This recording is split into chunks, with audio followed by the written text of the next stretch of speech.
Chapitre 22. La brume fondait les brebis en une masse compacte. Un simple coup d'œil suffit à Baïtar pour savoir que de nouvelles bêtes manquaient à l'appel. Ce n'était pas normal. Depuis que le Djout s'était abattu sur la région, elle ne s'éloignait jamais des airs où il avait pioché la glace, grattant fiévreusement le sol à la recherche du moindre brin d'herbe. « Yaha! Allez les chiens, yaha !» Ouda et Ouva s'élancèrent. Leurs silhouettes s'estompèrent et le bruit de leurs pattes sur le sol gelé s'affaiblit rapidement, étouffé par la neige qui recommençait à tomber. Un long hurlement s'éleva soudain, un mélange de fureur et de peur. Affolée, Gris de Fer fit un écart si brusque que Galshan manqua de tomber. Elle tressaillit, de peur autant que de froid. Jamais encore elle n'avait entendu les chiens hurler de cette façon. Le cri s'éteignit peu à peu pour reprendre, plus violent encore, déformé par les échos, impossible à localiser. « Tu as entendu ?» Mais Baïtar avait déjà lancé son cheval au galop en direction des rochers. Tant bien que mal, Galshan lui emboîta le pas, mais, apeuré, Gris de Fer ne cessait de botter et de se dérober. Lorsqu'elle parvint enfin à le calmer, Baïtar avait disparu dans la brume. « Atas! Atas !» Les chiens hurlaient toujours. Un frisson la secoua tout entière. Elle poussa son cheval vers le pierrier. Des jappements aigus remplaçaient maintenant les hurlements. Ils semblaient jaillir de tous les recoins du plateau, assourdis par la neige qui tombait de plus en plus drue.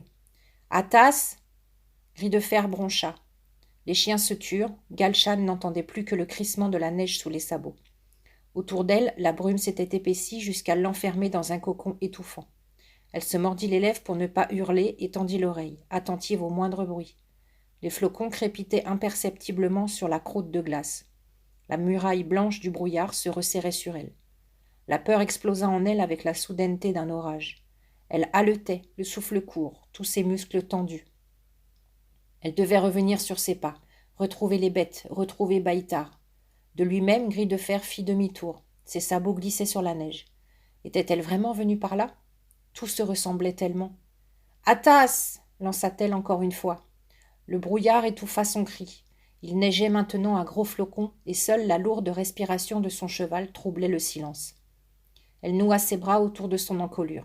« Retrouve-le, Gris de Fer, retrouve-le, je t'en supplie. » Le cheval hésita, fit encore quelques pas et renâcla brusquement, les oreilles couchées de peur. Devant eux, à quelques mètres, une masse grisâtre se détachait, immobile, bien différente des rochers qui l'entouraient. Galshan mit pied à terre et s'en approcha lentement. Elle tremblait de tout son corps. Malgré le froid, l'odeur la prit soudain à la gorge, une odeur de chair et de sang. La brebis était méconnaissable, éventrée, déchiquetée, dévorée. La neige recouvrait peu à peu la roche rougie de sang. Galshan restait paralysée de terreur, incapable de crier ou même de fuir. Elle se retourna juste à temps pour voir la silhouette massive de Gris de Fer qui s'enfuyait silencieusement dans le brouillard, affolée par l'odeur de sang. Elle tenta de le rattraper, puis se laissa tomber dans la neige. Le froid l'engourdissait peu à peu, le brouillard l'enveloppa de sa couverture glacée.